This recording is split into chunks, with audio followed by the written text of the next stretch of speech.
You're listening to Life Check Yourself with life coach, transformational leader, and dating and relationship badass, Marni Battista. Every week, you'll get the raw truth from top experts and real people on the important life and love issues you want to know about. So, if you're ready to life check yourself in your relationships, your career, and the areas of your life that matter most to you, and you're not afraid to be called out on your, stuff, then you're ready for what's next. Life Check Yourself with Peter Canova. Fearful to fearless.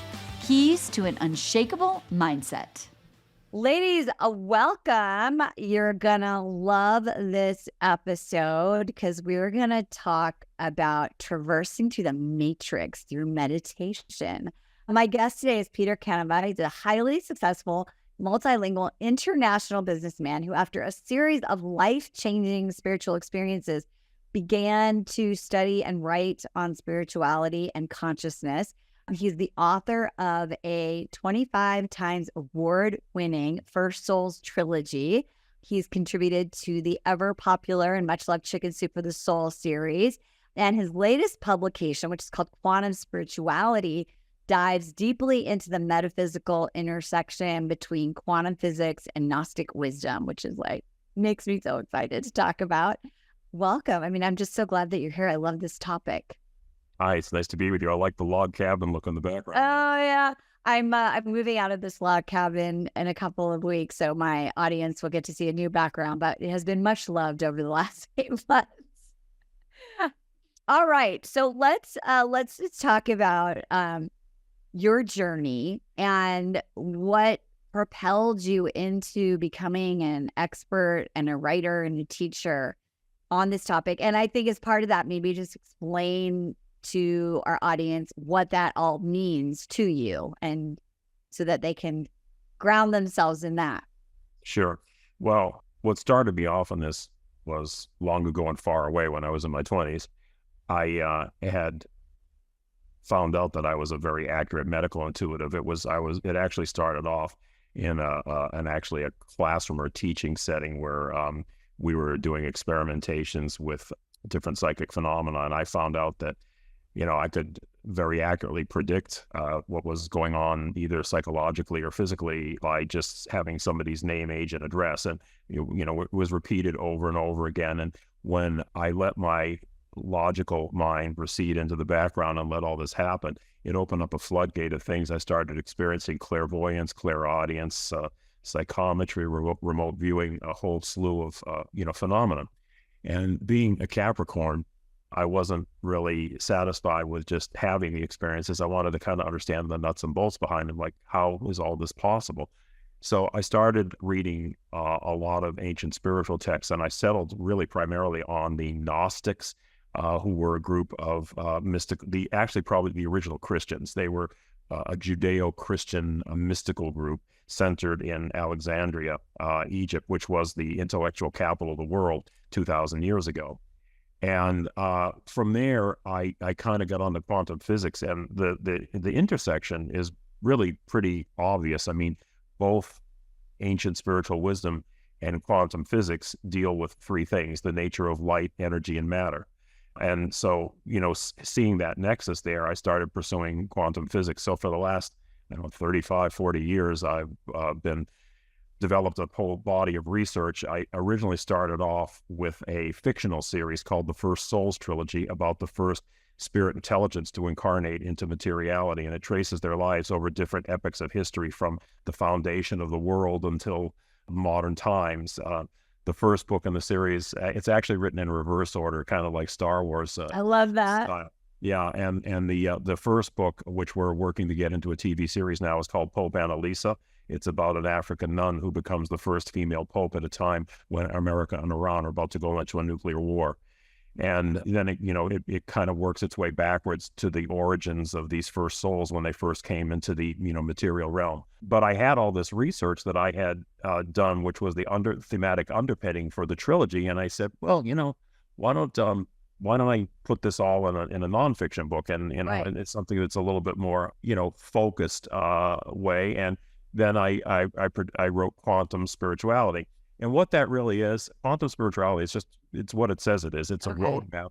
It's a roadmap to understanding higher consciousness using two avenues primarily, quantum physics and ancient spiritual wisdom. But it also gets a lot into psychology, Jungian psychology, neurobiology, epigenetics, and things like that. It really is a multidisciplinary approach to understanding consciousness by connecting all the dots rather than looking at each of them in a one-dimensional kind of way.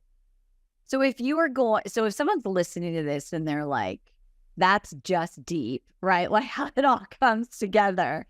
And they're skeptical, like their intellect, I love that you said, once I let my logical mind kind of take a back seat and really allow myself to really be in my gifts and be who I am and be in that higher state of consciousness. So what do people need to know that makes this accessible for them? How do they start to understand the power of this and their own access to it? Well, I think this is both a right brain and a left brain book. I mean, it appeals both to the logical, analytical mind, and it also appeals to, the people who are more, let's say, spiritually aware, metaphysically inclined, and it's purposely written with that. I mean, really, my whole life, my being is kind of a balance between those. I'm sort of like I've done some tests, and I guess I'm the perfect bi brain.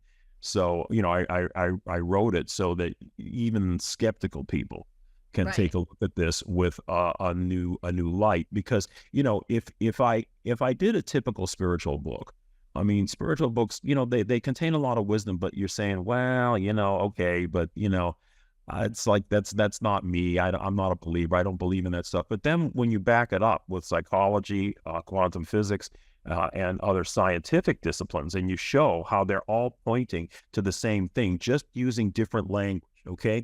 The Gnostics probably came the closest to all the ancients to using almost scientific type terms, but they were still in an era where we didn't have hadron colliders, we didn't have particle colliders and things like that. So it's really an overlay process where I show how the texts were actually describing almost every major theory of modern quantum physics, such as the Big Bang, parallel universes, the God particle. I mean, I have actual quotes from the text that are remarkably, for their age, remarkably describing what quantum physics is finding out 2,000 or 3,000 years later. I love this. One of the things that's really interesting when I was looking at notes for our conversation, so I have a book coming out in February, and it's about these 7 spiritual questions that were in the ancient Judaic texts, right? About like what makes a meaningful life. And one of them is, did you create time for stillness? Right? Like to be able to access all of this, what you're talking about, there has to be some portal with which you connect with regularity, and you develop this ability to connect in that. And I sort of am thinking, oh, well, this is all making perfect sense. So let's talk about like why we access the unconscious mind, or how we make this communication through a stillness practice, through meditation, why it's not just, sitting with our legs crossed in a candle and, trying to get calm or try to relax. Can you kind of talk about how that creates the connection through all of this? I really believe, from both my direct experience and from my studies, that we're multidimensional beings, that we exist at multiple levels of consciousness. So there is a higher self of us, a higher self version of us that probably was what projected us here in the first place, that is still, kind of out here. We're kind of like, it's almost like, it's almost like you see a movie and they're experimenting with people in a laboratory with dreamers, and they're able to sort of see the dreams that these people are having on a screen. I sort of picture it like that there's other versions of ourselves throughout multiple dimensions of existence. And that when we meditate and when we catch on to something that is giving us information that we can validate in this world, essentially what we've done is we've contacted a higher version of ourselves. We've unlocked the higher version of ourselves that has kind of dreamed our way into materiality. Because life is real. You mentioned the Matrix, and we really do live in a Matrix. We live in a simulated reality. If some people might remember, I think it was Star Trek: The Next Generation, where the crew, we would go down to a holodeck, and the holodeck was a place where they could immerse themselves in a three-dimensional holographic experience that was so vivid that they could identify with the other characters. And in fact, you could almost like lose yourself and think that, you were actually what you were programming. Right. So we're kind of like the programmers that forgot we were the programmers. We got so involved with the dream. So when you reverse engineer this all through meditation, you're going back up and you're getting back up to that programmatic self of yours that is looking at things from a higher perspective. And people are always saying, well, what does this book do for me, or why do we do all these things? And I say, well, you got two choices. You can either live in the basement and that'll be fine. You can go to work, you can have a family, you can play golf, or you can live in the penthouse. And then when you live in the penthouse, you see the larger parameters of life, the larger panorama, and the larger parameters of existence. And I think that's where you want to be, because that's when you start to gain, your life starts to become better. It starts to work better. You get better information, and life really is about information. Information is encoded into light energy, which means it's in all the subatomic particles that make up our existence. It's like the DNA of our bodies. The DNA of our bodies controls all our individual traits and form our physical forms. Well, the information, the intelligent information from the source, which is encoded into light and other subatomic particles, is what forms the DNA of the universe. So, when you start to tap into that and you can better understand the operations of the universe and everything else, it can help your life. It can save your life. It saved my life on several occasions. And, it allowed me to, be a businessman who, all of a sudden writes a 25-time award-winning series of books because I was channeling all this stuff. I was channeling this information. Incidentally, Quantum Spirituality, I'm happy to say, has just won 8 of 8 literary awards that it was entered in, and I think more are coming. So, but how did all this happen? I mean, again, look at, I'm on your show here, but I still am a multinational businessman, and you wouldn't think that somebody like me would be in a show like this, but I am, because of the transformative experiences I went through with this contact with higher consciousness. And that's what my book is about.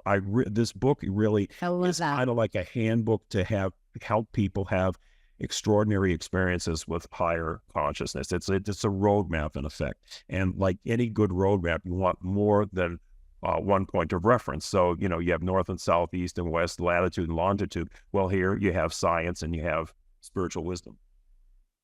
And I want to bring back to what you said. You're like, I'm a multinational businessman. Like, I have success in the real practical world. You said I have a bi brain. Like, I can go left and right, and like, you're ambidextrous, so to speak.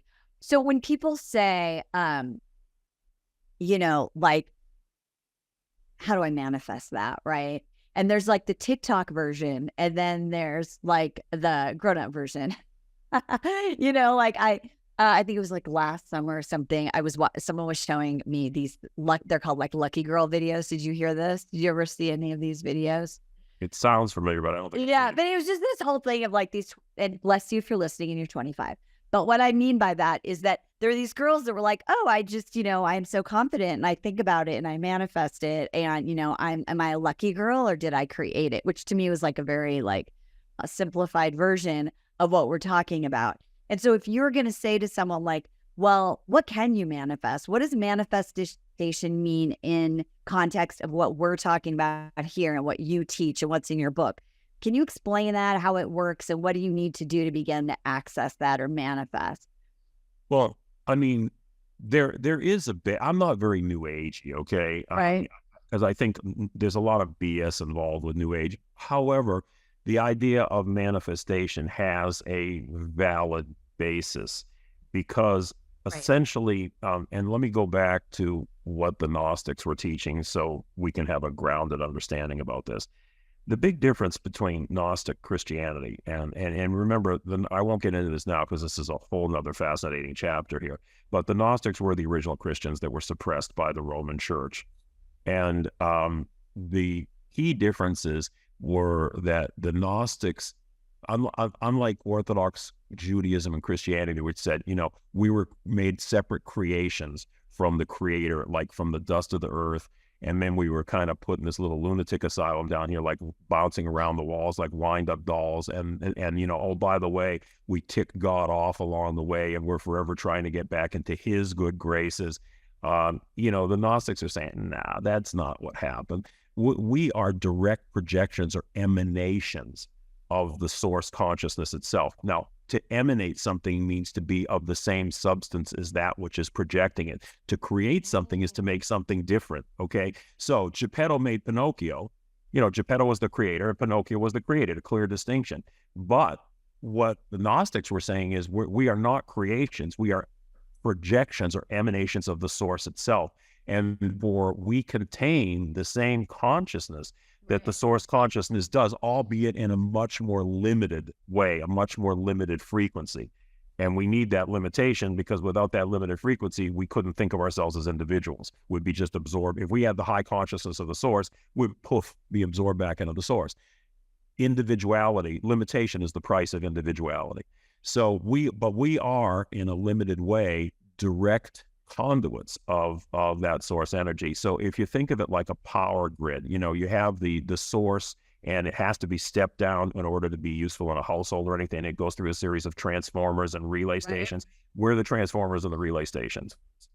And so we do participate in the same force that created everything that is, everything in the universe, in a much more limited way.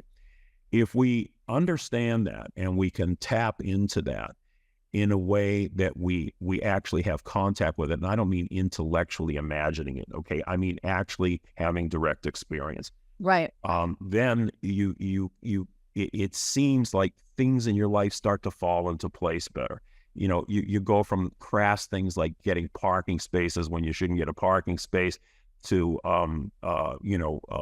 sensing something may be wrong with you, to having things work out. I mean, I've been in impossible situations in business and otherwise where it seemed like there was no way out, and just everything was just going to go sideways. But, you know, it worked its way out. And it wasn't faith.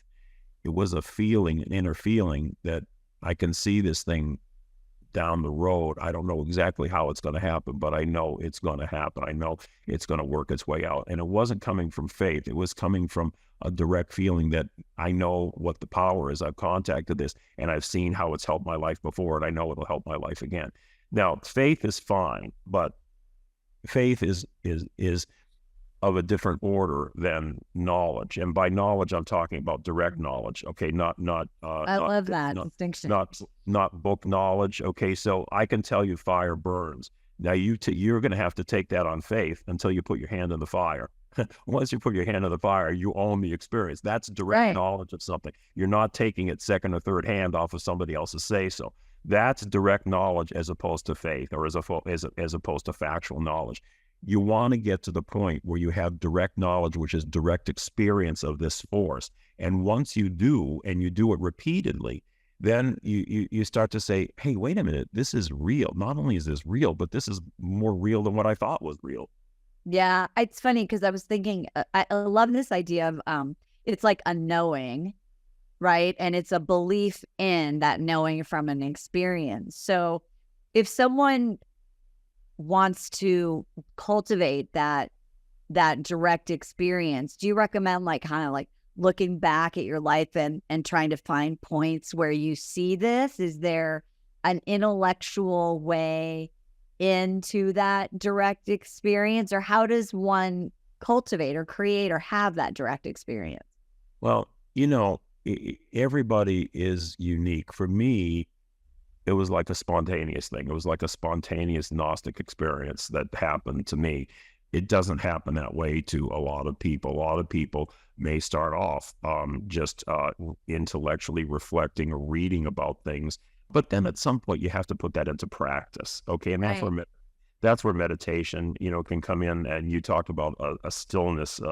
That's where that still place comes in, where you can take your intellectual constructs and maybe use them to help get you in the proper frame of mind where you can experience this force. Because I when it happened to me, I had the insight that I was like a guy that was in front of a radio, just tuning the knob, spinning the knob, and hearing a lot of static until one day I stumbled on to the right frequency, and it was broadcasting 24/7. It was always out there, only I didn't know it because I was on the wrong frequency. So Right. that's when meditation can help put you on that frequency. But your intellectual suppositions or propositions or hypotheses can help possibly get you to the proper frame of mind, but you have to convert that into an actual experience. And that's where meditation can be the mechanism to help that transition from, an intellectual idea to an actual experience.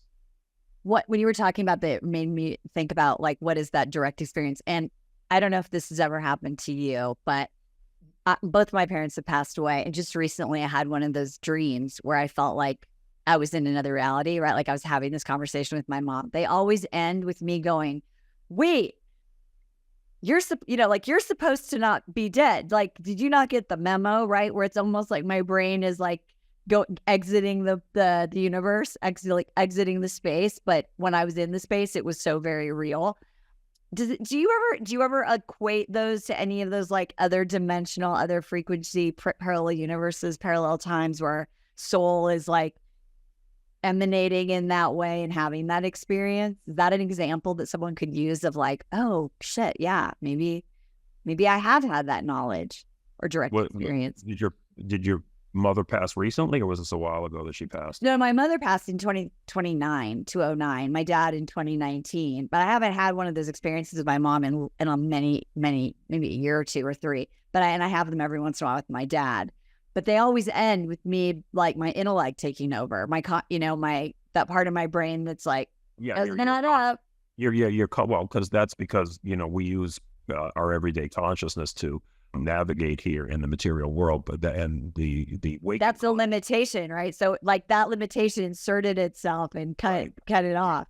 Yeah, exactly. And actually, it's kind of funny because I always tell people, watch very closely for these experiences, because your conscious mind will almost negate your inner intuition in the moment that it arises. And I really found that out, and I had to catch myself several times until I became conscious of that happening and not to let it happen. That first instinctual flash is like a millisecond. It can go and come, very quickly, and you can dismiss it, and you can dismiss some very valuable information because your conscious mind, started to come back to the fore. So, it really, in a lot of ways, if you really come to think of it, it's like an exercise where you build up the muscles of your unconscious or your subconscious in order to, be out there, to make them stronger so that they don't get dismissed that easily by your waking consciousness. So, it's these levels of consciousness are one of the many ways that we trick ourselves into thinking that we're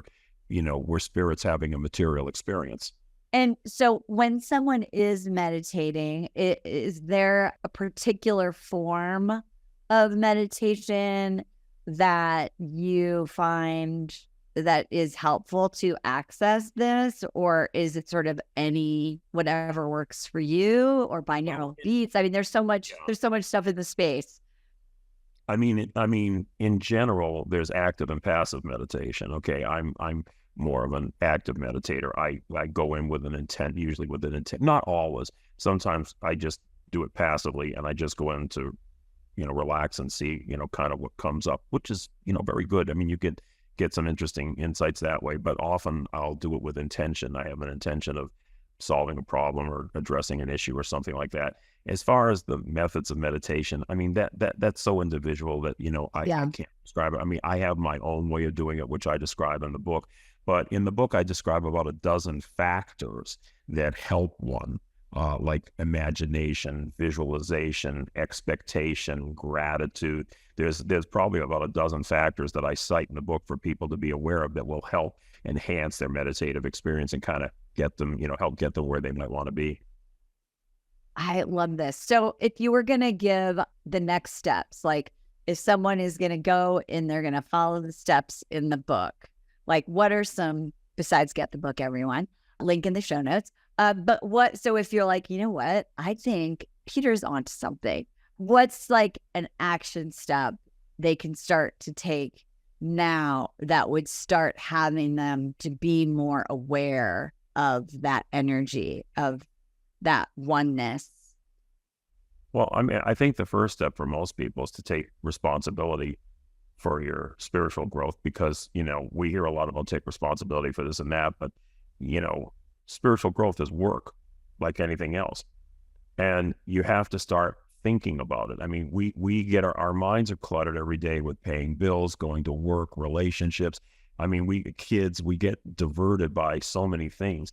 You have to have a space for yourself where you really, really build up your desire and your feeling for wanting to understand or contact a higher power outside yourself. Now, in evangelical Christianity, we see how that expresses itself, just recite the formula that I accept Jesus Christ as my Lord and Savior and so forth. And I'm not trying to belittle that.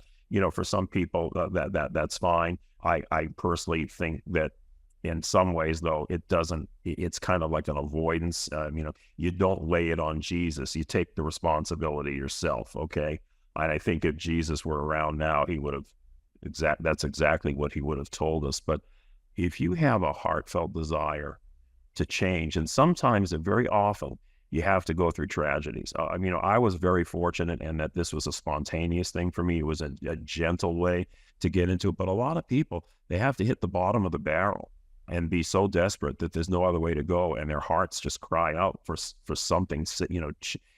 I gotta save myself from this, or I'm not going to make it. That can oftentimes be the road to recovery. Now, sometimes they'll go to AA, sometimes they'll become born again Christians, but you could also make the choice to pursue a more open-ended spiritual inquiry this way, to understand, to start off with the premise that there is a force out there, there is a higher power, and understand the ways that force or higher power can express itself. And it doesn't pigeonhole itself into Islam or Judaism or Christianity. That's nonsense. This is a universal force, and God or the source doesn't change. It's only our conceptions of him that change. Okay. But just understand that there is a power out there, and my experience is that it is a benevolent power. It is a good power. It's a power that is trying to experience itself throughout all different forms of creation, and maybe the lowest form, or the densest or the toughest form is spiritual energy trapped in a material form, a material body. That could be, I think this is in many ways the school of hard knocks down here. But I just feel that being a human being, what it means to be a human being is that we are the bridge between spirit and matter. We are the fingers of God touching the face of this earth, and our purpose is to spiritualize the material and bring the experience of the material back to spirit. And that's a much more exalted position than what our religions have taught us, which is that we're sinners, and that where we did something wrong just by being born. If you were Catholic, like I was, just being born was bad. I always say the difference between Jewish guilt and Catholic guilt is Jewish guilt is not becoming a doctor or a lawyer. Catholic guilt is being born. Oh my God, that's so funny. Yeah. So anyway, but to get out of that, to get out of that mindset and understand that we have a more exalted position in the universe. Yeah, I think that's so deep and so beautiful, and that you can't think your way into it. And I'll go back to the first thing that you said, which is that, thinking is sometimes the obstacle, that flash, that millisecond, right? That we can really connect into what is that felt sense. You're brilliant. I am so honored that you took your time to be on the show. I'm so excited about your book and your possible upcoming is it a television show or a movie? Yeah, we're trying to get Pope Annalisa into a TV series. So fun. The entertainment business right now in the United States is really going through a very contracting period. So we're probably going to be going more overseas to look for a home for it. But in the meantime, I was just going to say, if people want to go to my website, petercanova.com, PeterCanova.com, you have the portals to all my different works, Quantum Spirituality, the First Souls Trilogy, my own podcast, which is called Quantum Spirituality. And there's a lot of, great videos and articles and things that I think would be very helpful to people who are just in the, beginning stages of sort of trying to understand some of the things that we're talking about today. It is. It's a great site. It's super easy to navigate. A link to the book, Quantum Spirituality, will be in our show notes. And I just have enjoyed meeting you. I feel your energy, Peter. It's so great. And what's really cool about what you're doing is you take all these very abstract, and I think this is what your book is about, right? Very abstract, heady, big words, right? And lots of big concepts. And you're saying, like, how do I break this down for myself so that I can go through the chaos that is being a human being from a place of creation, empowerment, joy. It's almost like what you're talking about is allowing yourself to really be the fullest expression of who you are here with the limitations of our mind. And I think that sounds like a much more fun ride than like the grind. Yeah, I mean, the tightrope I've always walked, whether it was in the fictional series or Quantum Spirituality, is taking these concepts, which could be very counterintuitive and abstract and very hard to understand. You're talking about quantum physics, and if you read the original Gnostic text without a good scholarly background, you'd be tearing your hair out saying, what the hell are they trying to say? But, what my task has just been to break that down and make it accessible and understandable and readable to, the modern mind and to people who aren't, necessarily, geeks on this subject. And, so far it seems from the feedback we're getting so far, it seems that it was successful in doing that. Awesome. I love it. Ladies, so much goodness here. Share this with anyone who is confused about what the possibility is in a chaotic world. I think it allows everyone to have a little bit of hope and see what's possible if we start asking different questions and taking new actions to create that stillness in our life. And whatever you do, remember, it is your responsibility to life check yourself. We'll see you next time. Bye-bye for now.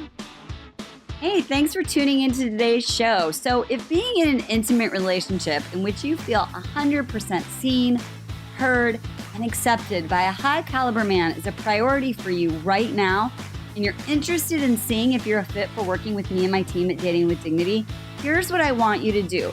Just head over to DWD VIP, that's D as in dating, W, D as in dating, VIP.com, and book a call to speak with my team.